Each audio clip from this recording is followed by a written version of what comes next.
Welcome to Storycomic Presents, where we interview amazing storytellers and artists. This is episode 190.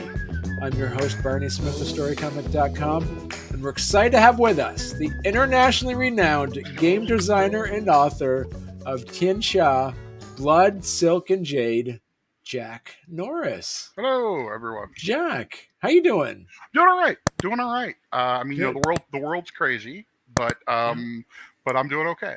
So Good. it's it's the way it's been decent so far. A decent week, kind of a long week, but we're doing good. I've actually just recently signed a new. I can't say what it is yet because it hasn't been announced, but I just signed a deal on a new book, and I'm looking forward to getting started on that. And some other stuff's been going on. So it's been a busy but very, very good week. So wow, and I gotta say, before we jump in and talk about all things Fate Core, I gotta say though, is you do a lot of books. You have done a lot of tabletop role-playing books. I think, and I could be wrong about this, but I think my last count, as I have contributed to in some fashion, about 150 of them. Wow. I don't know if they're all there. I don't know if Goodreads will have all of them up, and probably some ones that they don't have up. And I gotta say, I mean, despite the Fate Core system, and we were talking about this before we went live, probably one of your best role playing games is definitely Vegan for Life. Definitely.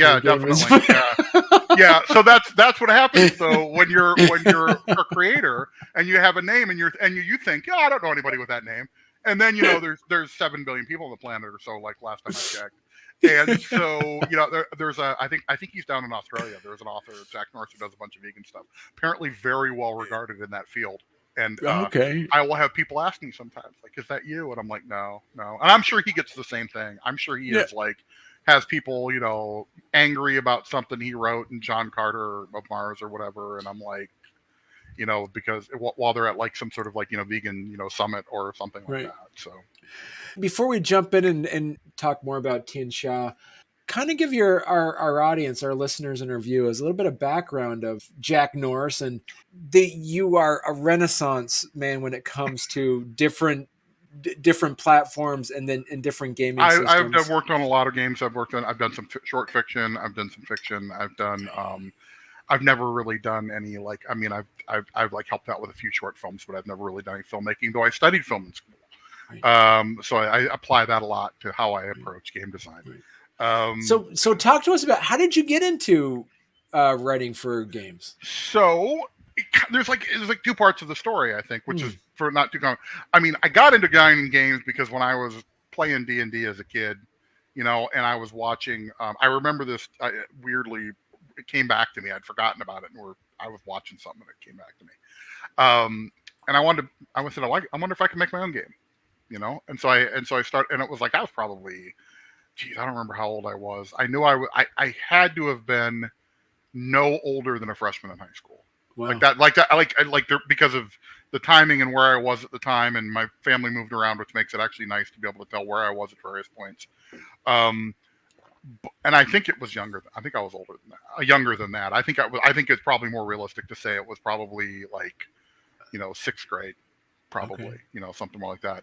And I was, I decided, I had been playing D&D and running with some folks, and it was fun. And I picked up a couple of the other games out there, Champions and Star Frontiers and some of the other stuff contemporary at the time. And I said, well, maybe I could make a game. And I looked around at what there wasn't a game for, and I was looking at what I enjoyed. And my dad and I were big fans of the show Miami Vice. Okay. So I made I'm trying to remember. I remember it was called Smugglers and something, because it was a D&D. Everything had to be something and something. Right. And I don't remember what the second one was, but it was Smugglers and something, and it was basically a D&D like style-ish game that I wrote, and I wrote it out like by hand on notebook paper and put it together, and then like photocopied a copy of it so that at least I had an extra copy. And it was just a pretty standard game. It was like I mean look back at it now, and I'm kind of like, I really had like a mechanic where you leveled up by doing your job. So like if you were a smuggler, you leveled up by smuggling and being very, very and if you were a cop, you leveled up by busting criminals. And if you were whatever you were, it was. And I'm like, that's actually that's not too bad. I mean, it's kind of like and some other bits and pieces. But I did that. I did a few other ones that were just fun. Nothing ever happened with them. I don't know if I even played half of them. I just made them. And then I always thought that'd be kind of a fun thing to do. And then I was doing, and then I went to college and I was doing other things, and the opportunity came to work on a game. I was playing in a lot of games, both live action and tabletop. But so a friend of mine had an idea that he wanted to make a game, and we had someone who was willing to help us publish it. And so I did a game called Noir, which was a film noir role playing game. Because I was a huge fan of film noir, I still am, and I was studying film at the time, and so it seemed a very good fit, because I was like, well, this is something I can do. And that was a sort of love-hate relationship with that, because it was my first game and it came out. It was a big thing, well, it really wasn't that big of a thing, but there was a lot. Was that Mean Streets? No, Mean Streets was after that, actually. Oh, okay. I started doing Mean Streets after somebody contacted me because of Noir and wanted me to help with Mean Streets. That was Mark Bruno and Todd Downing were doing Mean Streets at the time, and we did that. But Noir was just kind of its own thing, and it imploded spectacularly. There's a whole story that would go on about how bad it got. I got some stuff out of it. I got my first publishing credit. I got my best friend Chris Warner out of it. But I also there were some relationships of mine that just have never repaired from what happened there, and some other things, which it happens. I mean, in a way, I feel lucky because I learned. Some people I thought were trustworthy weren't. Some people I thought were dependable weren't. Some things that I thought were, if at least an acceptable way of doing things, even if I wasn't thrilled with them. I've since come to realize from hard lessons that that's not. There's no way to run a railroad, so to speak. But that's what. So I did that. That's how I started. And that was back in 1996, 97. And then I did that for a few years. And I worked on a few other small things. I did a little bit for White Wolf. I did a few other things here and there. And then I kind of retired to go to law school because I didn't have time to do it. And that retirement didn't even last all the way through law school, because midway through law school, Todd Downing and Mark Bruno, who were doing Mean Streets, asked would I be willing to help them write a supplement they were doing for the game and do some stuff based on film noir and things like that. And so I did that, and then I did a few other small things, and then that was things. I worked on Scion for a while for White Wolf, did and a few other books, Exalted, et cetera. And then I kind of jumped back in after that with, I went to, I got working on the DC game for Green Ronin, the DC Adventures role-playing game, which led to me where I was also working on Mutants and Masterminds 3rd edition, which uses the same system. And then I was hired by Green Ronin to be their Dragon Age developer. So I did the RPG for Dragon Age for a while there, and then also Dragon Age turned into Fantasy Age, which was the non-licensed version of with some changes, and I was a Fantasy Age developer. And then a few years ago, I was ready to move on. I moved on, and I've had a bunch of different jobs during that period. I was the lead writer and designer on John Carter of Mars RPG for Modiphius. I've also worked on their Dune line. I've done a bunch of stuff with Vigilance Press, including Tianxia. That's just one of the things we've done. I'm doing a lot of stuff recently with Gallant Knight Games, working on their Tiny Supers, their Tiny V6 line, and also the Zorro RPG that they had. I was doing a lot of stuff for that. And we're going to be doing more stuff with them, with both them and Vigilance going forward. I've done, I worked on Pugmire, Eddie Webb's sort of fun, dog fantasy. Through Onyx Path. Or? Yeah, and Eddie's a great guy, and I did a story for his anthology. It was a fiction piece that I did. I didn't actually do any game writing for that one. I just only did the fiction piece. But I've done, a bunch of stuff. I'm trying to even remember some of the things. Like I said, I've been working on a lot, and and sometimes it's a one-off. I do one chapter in a book, and I never touch that line or that book again, series again.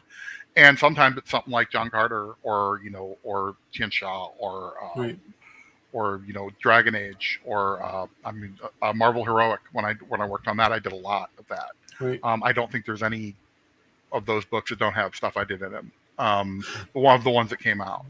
Right. And so talk to us about a bit about Tianxia. So how did the impetus of the creation of this game happen? So I'm a huge Hong Kong cinema fan. I've mentioned before about something, and I started with more sort of heroic bloodshed stuff. John Woo being one of my favorite directors. And I also kind of grew up, when I was growing up, I would watch some of the old Shaw Brothers films, which I really enjoyed. The Five Deadly Venoms and some of the older, kung fu movies. And so then in the 90s, I started to get into, the wuxia films of the time. Bride with White Hair, Savior of the Soul, some of the other ones of that type. And I really started, diving into that, and it was just a thing that I really loved. And I was at the time, I was working and doing some games, but I was like, man, maybe I should do my own game, on top of. And this was pre Kickstarter and all this other stuff, so I had no idea how I was going to put this out. It was I was in law school at the time, and I was trying to set, and I apparently decided I didn't have enough to do, because I don't know why, but I did. And so I started working on the game, and I had a game called Four Kingdoms, which was a wuxia game, and it used a different system, but that was sort of the prototype for Tianxia. And I had the game. It was I got a playtest copy together. I had a series of stuff. I started to write the world. I started to write the history. And then a bunch of stuff happened, and I was, mostly work related. And I was like, I don't have time for this right now, but set it aside for right now. When I have an opportunity, I'm going to look at exploring it again. Fast forward nearly 10 years. Wow. And I am sitting there talking with James Dawsey, and he's like, have you seen this fake core Kickstarter that they're doing? It's exploded. And it had. It was huge at the time. I think by the time I started paying attention to it, it already had 6,000, 7,000, 8,000 backers, and I think it ended up having well over 10,000 by the time it was done. Right. And he's like, look, would you be interested in doing something? We should do something with this system, because it's going to be open. You're going to be an SRD, standard resource document. You're going to be able. We're going to be able to do that without paying a licensing fee or whatever. And he's like, I'd really like to do that. And he said, can you come up with some ideas? And I was like, yeah, okay. Give me a little time. I'll go. I'll put together a pitch, for a few things. And I didn't put all in on. I did a quick list of, like, I think it was maybe 6 ideas, maybe it may have been 4. It was only a few. And one of them was this. Was do a wuxia game, kind of a kung fu wuxia game. The other one, curiously enough, was the one that I just signed the book deal on. Okay. So I'll be doing that as well, or a version of it as well for, coming forward at some point, which is kind of a neat little, like, who knew? I guess those ideas sometimes just have to sit around long enough. But so what happened though was, originally it was going to be a 10,000 word, sort of short thing. It was going to be a little like the Fate Worlds and stuff that were coming out from Fate Core at the time. That were either part of the Kickstarter or coming out shortly afterwards. They were usually about 10 to 15,000 words, gave you a basic setting, gave you some basic slight tweaks to the rules, and that was it. And I was like, well, I can do this. And I started writing it. And I started talking to James about Four Kingdoms, this game I'd done 10 years ago. And I started talking about and he said, do you think could you make this a Fate game? And I said, well, maybe, because I need to really look at it. And I looked at the system, and I kind of absorbed it and said, yeah, I think I can. I said, as long as you're cool with me doing these 2 or 3 things that I think are, like, I won't be happy unless I include those. We can do that. And so I started it, and it quickly ballooned from like a 10,000 word document all the way up to, like, I think it was like 86,000 words. Wow. By the time I was, and that happened kind of alarmingly quickly for me. It was one of the faster books I wrote, and then we put that out, and then when we got the Kickstarter. He's like, do you have more ideas? I said, oh yeah. I said, I only put the westernmost province of the whole empire into the game, into the core book as our setting. There's a whole world out there. There's bad guys. There's, factions. There's cults. There's religion. There's other cultures. There's all sorts of stuff we can talk about. Right. And so we got a few of those in the Kickstarter, stretch goals, and those came out, and those are the supplements that. For Tianxia that are available. There's a magic supplement. There's a couple on the northern provinces. There's another one on the southern provinces, and in those includes additional martial arts and ideas and characters and things like that. And then I'm also then working on the rest of the world as we go forward. So right, and those 3 supplements you're talking about. The first one was Spirits, Beasts, and Spells, which was a magic supplement. Yep. Then you had the Strife, Fire, and Smoke, which is a pirates and thieves supplement. Yep. So basically, it's southern China, which included my pirate, my Tianxia pirate. I'm probably mangling her name. The famed Chinese pirate queen, which and so I had my stand-in for her and some other things, and of course the Nine Dragons, which is our version of Hong Kong. And then you had the War, Iron, and Stow, which was your mass combat. And the mass combat rules in also the northern provinces. So that was your sort of like northern, what would eventually become, the Mongol, the Mongol, sort of the Wall, the Great Wall, etc. Right. The setting is actually the setting for the book is kind of, it is a historical China that wasn't sort of setting. So it's based heavily on the traditional 9 provinces of China, including the names and a lot of what they do. But I was intentionally not set during a particular period or specifically in actual China, though the name Shenzhou is an old name for China, of the land. But what we wanted to do was something that I'd seen a lot with historical based games, particularly ones that are set in other cultures that are also tied to something like wuxia or some sort of fantasy element, is if you pick just one part to set it in, it's a lot of lifting for maybe something that people aren't even going to want or do. I mean, there are so many dynasties and time periods to do with, and then of course you have the whole, with Tianxia, you have a whole other reasons why, which I'm sure we'll talk at least a little bit about, why that's not even like that important to what's going on in the story sometimes. So talk to us about it, because you said that James, he came to you and he said, "Listen, Fate Core, this Kickstarter blew up." It's like he loved the system as a player and as a GM, and he also loved it as a publisher. So it was like I want to do something with this. Right. He was the one who really got me to look at it. I mean, I was familiar with Fate. I'm not gonna act like I wasn't, but I'll be honest, it wasn't actually a system I was actively designing in or working on a lot. And he asked me to take a look at it, and I took a look at it. I said, "Wow, this is really good. Like, I really like what they're doing with this." So, because at this point you've already produced a lot of games already, what were the things about the Fate Core system that really made you pay attention to it? I think the biggest thing for me was the 4 actions was actually, I think this, and the symmetry of a few of those elements, where it was like there's 4 of this, there's 4 of that, there's 4 of this, but it was also what I loved about the 4 actions were they boiled everything down so well, and the inclusion particularly of the create an advantage action was so useful with the way that I like to design games, and what I like to do, and also the projects I was looking at, like something like Tianxia. And I was like, being able to create an advantage on the fly that has a mechanical element, and also create sort of like modifies the fiction of the setting, however you want to use that terminology, but basically create, because it effectively creates an aspect, and aspects can be invoked for a mechanical benefit in Fate, but they also are facts. They're things that are true. And so having something where you can do that, it was really attractive for something where I wanted things to move fast. Because I was a firm belief for me that if you can't do a martial arts game that moves at a certain clip, there's really not a point of doing it. Right. I mean, maybe other people will, but for me personally, I'm just like, I want it to move. I want people to be able to, boom, boom, boom, boom, boom, and either do that by having an action cover a lot of movement and actions, or because you can move really fast, because you can resolve quickly or relatively quickly. Right. And I feel sort of the same way about swashbuckling and a couple other genres, where I feel like for me, my ideal is that the faster, and one thing that Fate has, while you can absolutely manipulate the dice, with aspect with the fate points, points and aspect invocation, and you can sort of it also is a really fast system if you're just looking for a result, right?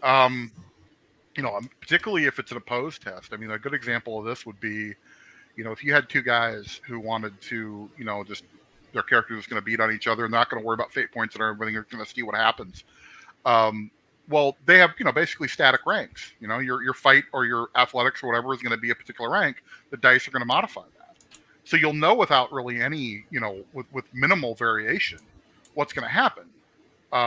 So you're kind of looking for those high dice rolls or low dice rolls to affect what happens. But if two characters are sitting there beating on each other and just throwing literally a dozen different attacks at each other, it only has to take a couple minutes. Right. And because it only has to take a couple minutes, that led to me saying, well, that's the system. That's why the system can do kung fu. That Right. cinematic kung fu, because it can go fast. And then of course, the counter to that is, well, what about if you bring in all these special abilities and everything? Doesn't that slow it down? I said, absolutely slows it down. It also tends to end the fight. Right.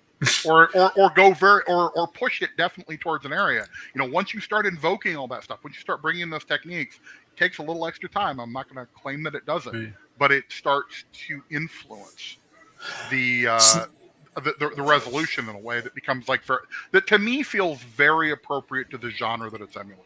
And I think that's good for and that goes for Fate. Like, I actually think Fate is great for pulp. I think it's great for swashbuckling. I think it's great for wuxia and martial arts, right. where it starts. I do think it's less good for certain other things. Like, I think, for example, there are certain types of horror that it doesn't work very well for. There are certain types of horror I think it works fine for. Right. But there are absolutely certain types of horror I'm like, not the system I would use. Right. Ditto for there are certain types of sort of more grounded stuff, like certain types of mysteries and things like that. I would be like, yeah, you could do it. I'm not going to, and absolutely. But if you were asking me what system I would use, it wouldn't be necessarily the top one. So what would be, so as you mentioned earlier that when James reached out to you, he said, you said, I would do this if I made these couple things. What were the things that made taking the Fate core as a foundation? What were the things that were very specific to Tianxia that gave it that flavor? This is a really good question, because this is because these turned out to be the things that were. Yeah. I think if somebody said, "What's unique about Tianxia compared to Fate?" I'm like, it's these things that I really needed to have. The biggest one is the martial arts system. Okay. Four Kingdoms, the original game, had a martial arts system where you take what I call them an element substyle and a body substyle, which is sort of a physical and metaphysical, effectively. Symbolic or otherwise a little more grounded. You put these two elements together and you create a style that's your actual martial arts style.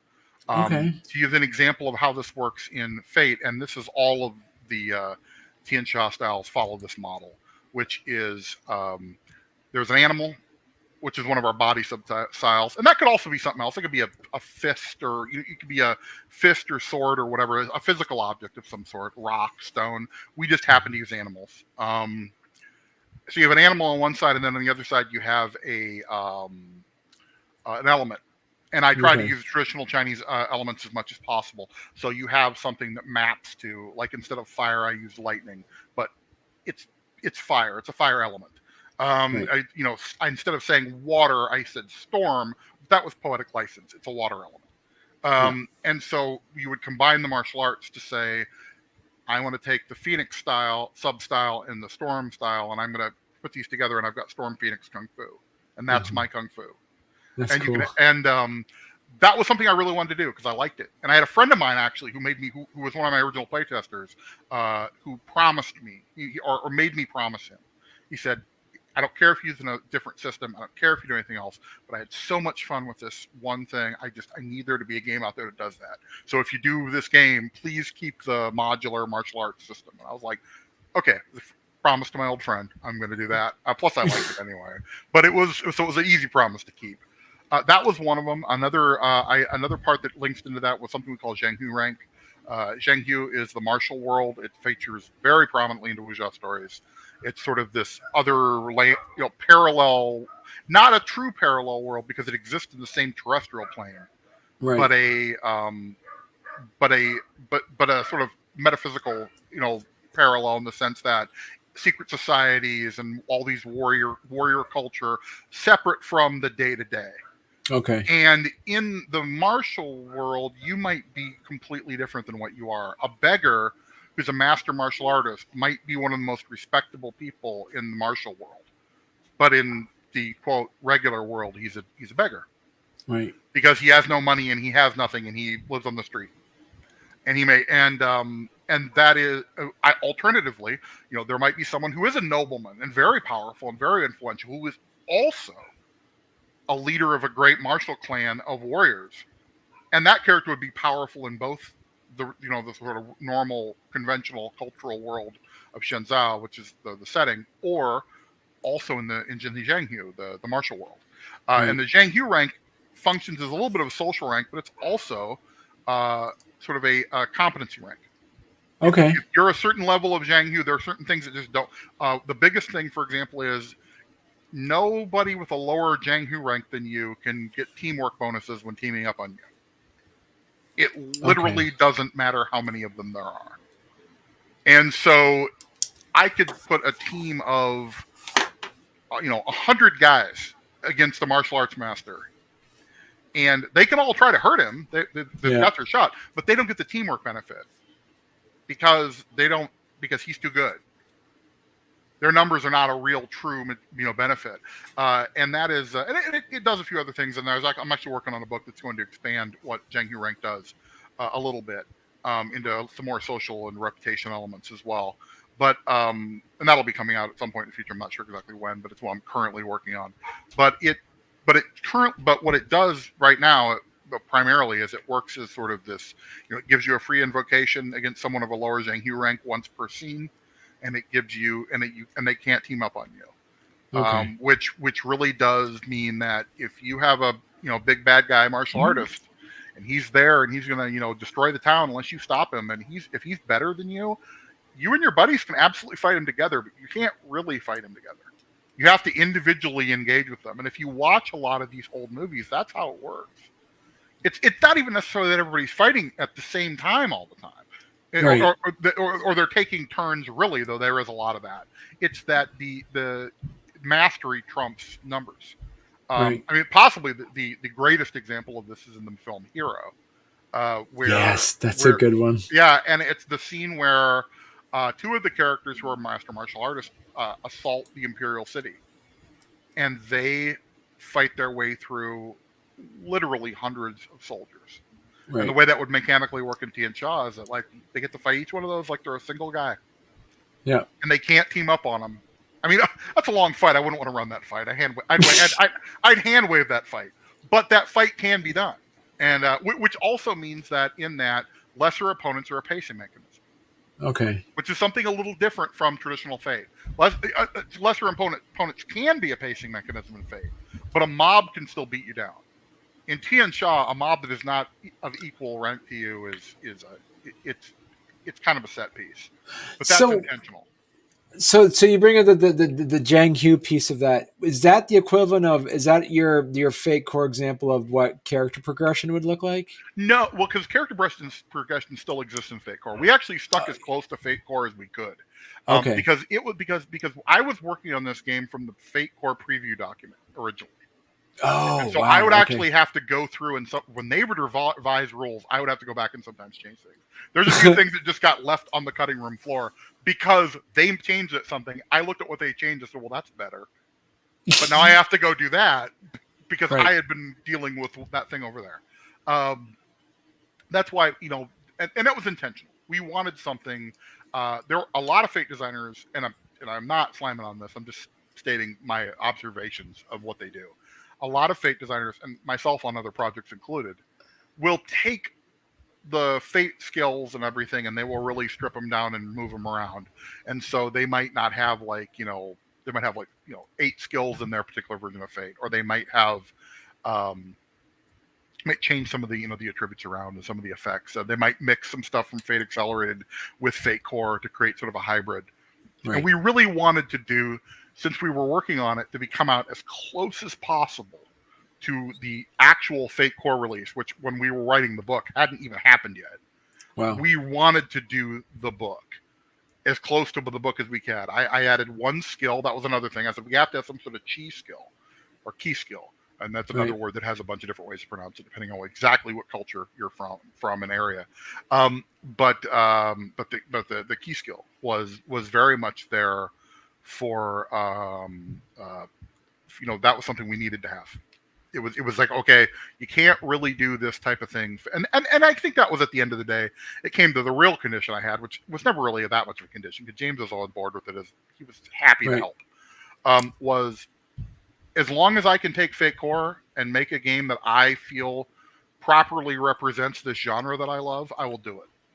Right. If it can't, I am not going to want to use it. Right. And it was really that simple, because it was something that I deeply really loved. This was not just me going, oh, I like that stuff. You know, it was very much me saying, okay, I'm going to be spending a lot of time with this if I do it. You know, I'm going to be creating a whole world. I'm going to be creating characters. I'm going to be creating factions, politics. I'm going to be creating rules. I'm going to be creating mechanics. And if I'm going to be writing fiction for it, I'm going to be writing. I'm going to be helping develop other people's fiction for it and other people's work for it. If I'm going to do this, I have to really love it. And I have to love it, not just as I love the source material that's inspired me to do this in the first place, but I also have to love it as like the rules I'm working with. And Fate Core gave me that, and I'll be honest, not in a way I think Fate up until that point would have. Right. Until Fate Core, something about something is sometimes as simple as the organization, the codification of the actions, some of the elements, being able to look at that and go, that's how I do that. So you mentioned like the change we have with the kung fu in there. So those that understand Fate Core pretty well, maybe to be asking, all right, was kung fu, and then is this stunts or extras? Where did you put this in? So they're I call them techniques. Okay. They're stunts, but they're stunts designed. So one thing I'm not a big fan of is, and this was something I didn't like about earlier iterations of Fate, was some of the stunt trees. I kind of like just the stunts. I like stunts just being out there. You can just pick a stunt; it makes sense. You know, as long as it's well designed, it's fine. You don't need to have a stunt before that. I really like Spirited Century, but it had some of those where it's like, if you want this stunt, you have to take this stunt. And I'm like, it's not. Oh, right. There are games out there that do that. That's fine. There are games out there I like that do that. Fate it never felt quite right for me for Fate. Fate Core doesn't have that. Fate Core's got extras and stunts, but you don't. And they talk about stunt trees. They talk about prerequisites and stunts as an option you may choose to put in. Right. But it's not a core part of the game, which is another thing for me. I'm a huge fan of options in games. I love optional rules. I love to discuss with people. Here's a way you could do this if you want to do it. If you don't want to do it, don't do it. Because I'm here to give you the tools to have fun, not to tell you exactly how to have fun. And what I really liked about it, and Fate in that case was, let you do that. And so that was the thing that made me also attracted me to Fate Core, was all the options. But they're options. There's a core rule set there, and then there's these options. And that core rule set didn't have some of these things that I didn't, care as a default in some of the other versions. So when I went to look at doing techniques, I also had a 10-year-old document of 36 different martial arts styles that had descriptions and technique names and mechanical effects for what they did in the system that I was no longer using, but which I was trying to spiritually emulate.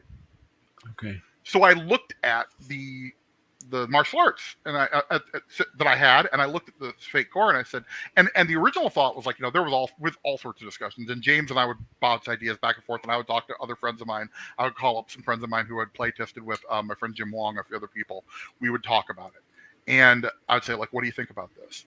And we would talk about, how, well, you could just do the whole thing with aspects. I'm like, that's too flowy. I don't want that. Right. We could do the whole thing with like extras and do it this. I said, well, I don't want to create a whole new system. Stunts seem like they would do it. I said, but I want them to be different somehow. Right. And so I came and said, well, let's design them all like stunts, but let's put them in sort of not exact tiered format, but you have to, basically let's link them to the styles. Right. Let's make styles the thing you learn with Refresh, basically, so they're kind of like buying an extra of some sort, but that comes with, what amounts to one aspect and some stunt and some techniques. You can also buy additional techniques with advancement. And once you've hit the magic number of your stunts, which is basically, all the regular techniques, you then bump up your Zhanghu rank, you become a master of that style, and you get a special technique that only exists in that particular combination. Oh, cool. So for example, if I wanted to play a character who was, Iron Tiger Kung Fu, the iron element and the tiger element come together. There are 3 techniques under Tiger, and there are 3 techniques under Iron. Once I've learned all 6, I get the Iron Tiger technique, which has its own special rules and is absolutely more powerful than the other techniques. That is a like that's one of the things that I did with balancing of it when creating stunts. If there's enough of a headache to get something, Right. it will be better. Right.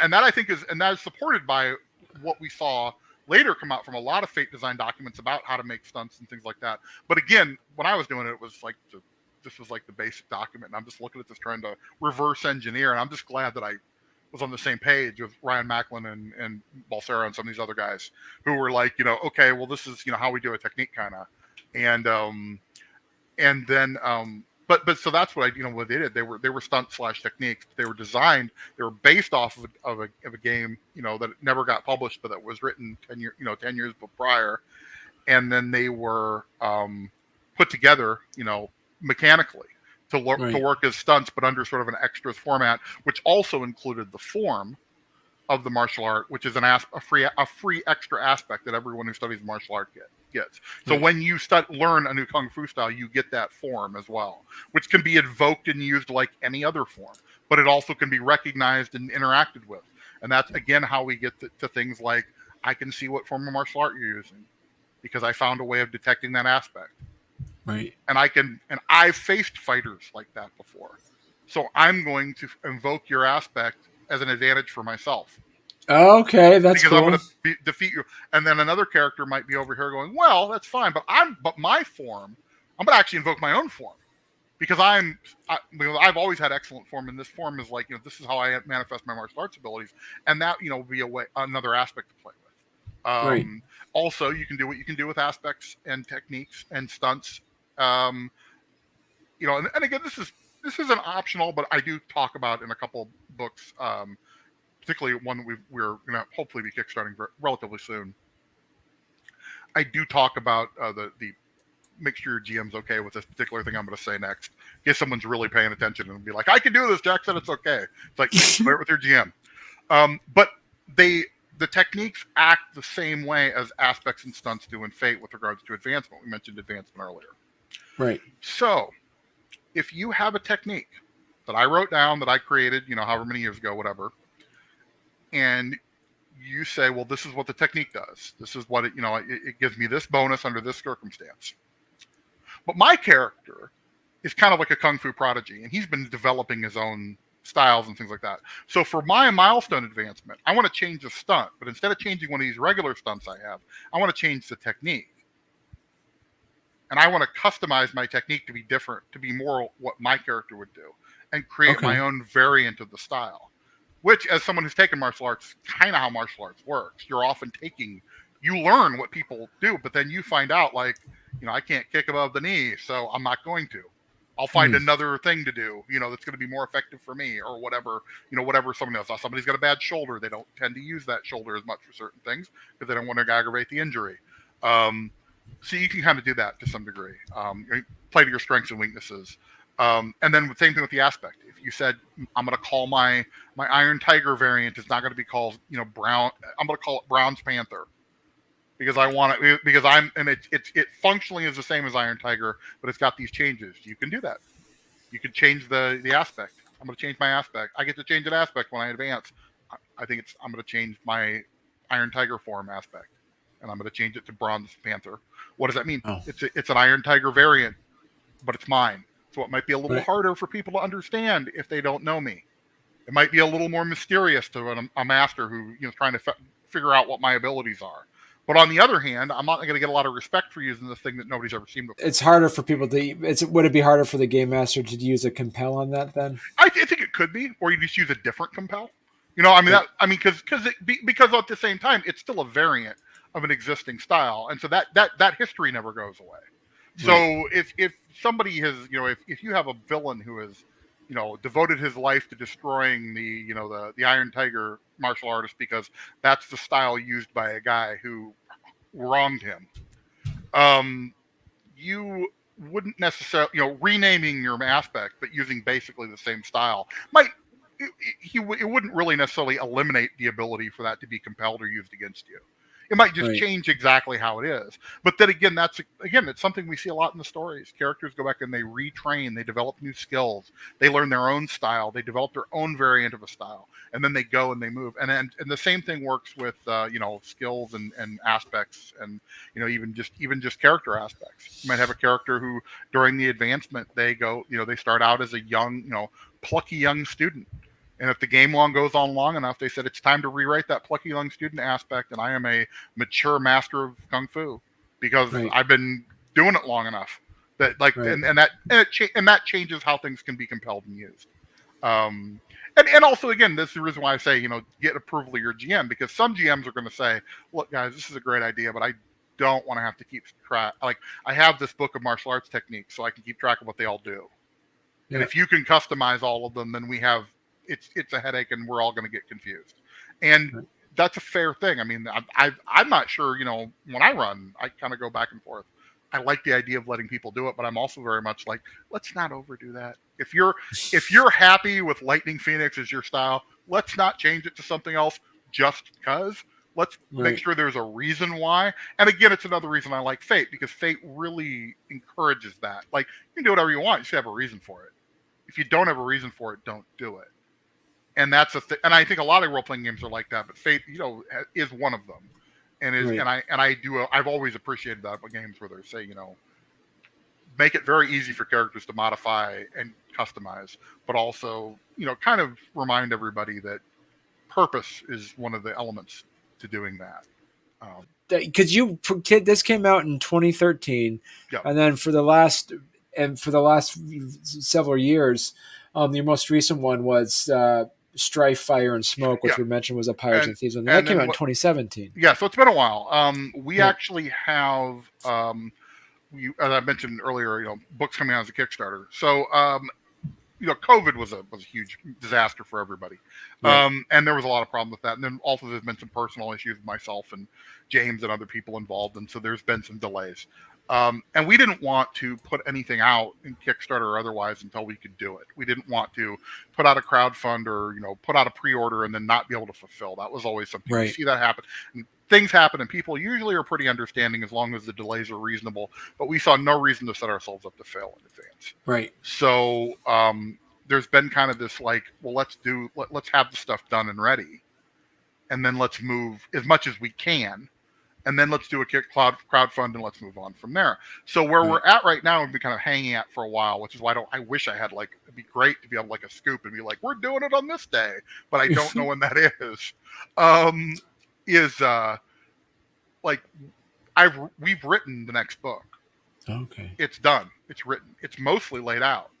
Do you have an exclusive and say what the title is? I can tell you what it is. Okay. It is a specific version of Fate Core for Tianxia. It's the Fate Core rules rewritten.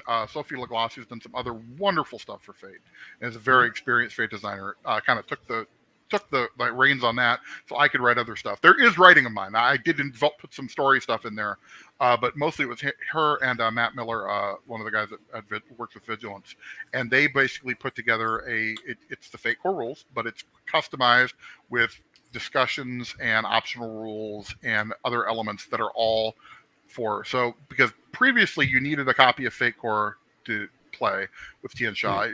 It does require a copy of the Fate Core rules. That also was intentional. We knew we could technically take the Fate Core rules and include them in the game, but when we were releasing something right when the Fate Core came out, we kind of were like, why don't we not? Why don't we put something that's companion? As sort of not only a goodwill nod to Evil Hat for the thing they were doing that we were so quickly following, but also functionality element. We knew a lot more people were going to have copies of Fate Core than we're going to have copies of Tianxia, at least to start. That was going to be a thing. But over the years, we've had people ask for, are we ever going to get just a Fate Core version of the rules for us, just something we can just use? And we were originally going to say, well, let's just copy in the rules. We don't want to do that. We put more art in it. That's cool.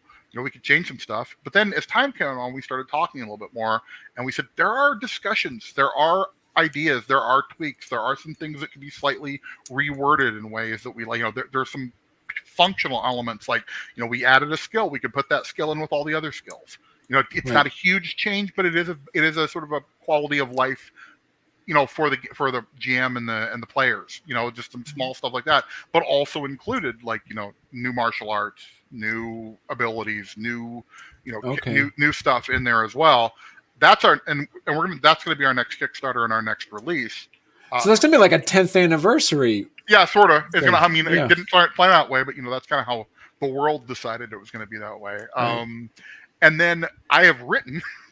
So while that was going on, I was writing the other books. Okay. So I've written a book on antagonists and villains. I've Cool. written a book on the eastern provinces of the empire, the central provinces of the empire, which includes the emperor and all the imperial politics and everything. Right.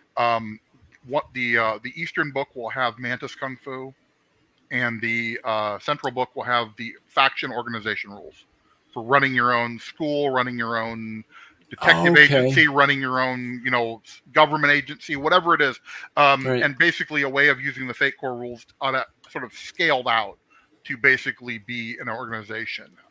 Nice. So yeah, it's going to be in there, and then we're also going to have. So the antagonist book is going to include some new martial arts and a lot of what we call lost techniques. Lost techniques are kind of this extra / special stunt area. If things don't quite fit into a martial art style, but they are undeniably part of the genre, they're usually a lost technique. A lost technique might be something like the being able to fight in unison with another trained fighter very, very well, or being able to, like, a particular singular move, like I've got a palm strike that I can use that'll like knock over, that can break stones and knock over walls. That might be a technique in a regular style, but it could also very much be a singular technique that's learned. And again, that's something you see a lot in the inspirational material, the media. You have these special techniques. Sometimes there are movies or stories about a hero that needs to learn a single technique to defeat this great, evil, master organization, whatever. And that's what a lost technique might be, in addition to the regular stuff you have. And is Denise Jones going to be illustrating these as well? Denise is going to be illustrating everything that we can get her to illustrate. She did illustrate the book I was talking about. That's going to be the big Kickstarter thing that's out first. And then there's a question mark. Right. We just don't know. We would like to get singular artists to illustrate, and we also are really looking at like maintaining the style that Denise created while also allowing, of course, an artist to do their own thing. We haven't picked an artist, but we've been looking not only at individuals but also just at styles, like how do we want it to look, how do we want it to feel. I'm a big fan. I would have never dreamed that they were going to, when we originally did the book, that we would get a single artist on all the books. Right. Particularly not somebody as talented as Denise, and who's just so easy to work with and just wonderful. But I also, really loved it when we did it. I loved that every single illustration was from the it sort of bound the book visually together for me in a way that I love. And I reckon so personally, and again, it's not my ultimate decision, but what I'm hoping is that we'll see a similar art design, going forward, regardless of whether or not Denise or somebody else ends up working on them. But you will see more Denise art. That's an absolute, because we have stuff she's done that nobody's seen yet. But we also may have another artist working going forward. So we do have like artists and illustrators that listen and watch the podcast. What would be a great way for people that, if they're interested in reaching out, what would be the best way to do that? I would say, check contact Vigilance Press, contact James. Okay, Vigilance Press. I mean, James is an artist himself. He's a very experienced artist. He's the art director on all the projects. He is way better at being an art director than I am. But, so good. So I got to say, this has been great, Jack. So if people want to learn more about Tianxia, what would be the best place where they can find the book?